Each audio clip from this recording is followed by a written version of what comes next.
پاکستان ایک غیر آئینی حکومت کے نیچے چلا جائے گا،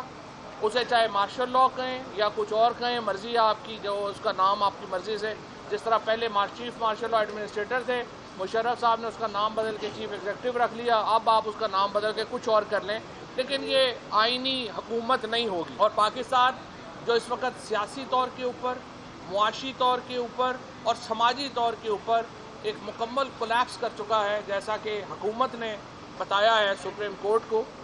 اس کے بعد ہمیں ایک بہت بڑا لا اینڈ آرڈر کی سچویشن کی طرف ہم چلے جائیں گے، اور مجھے نہیں لگتا اس وقت کسی بھی ادارے میں اتنی جان ہے کہ اگر ہم ایک خانہ جنگی میں، فارمل خانہ جنگی میں یا لا اینڈ آرڈر میں چلے گئے تو وہ ہمیں کوئی بچا پائیں گے۔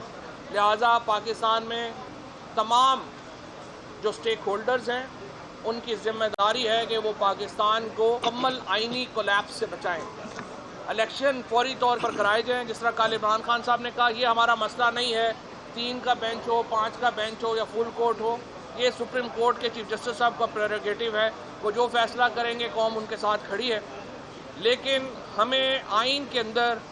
ہمیں چاہتے یہی ہیں کہ آرٹیکل 224 کے اندر عمل ہو اور الیکشن 90 دنوں کے اندر ہونے کا جو اصول ہے اس کو اپہیلڈ کیا جائے، اور اسی میں قوم کی بقا ہے۔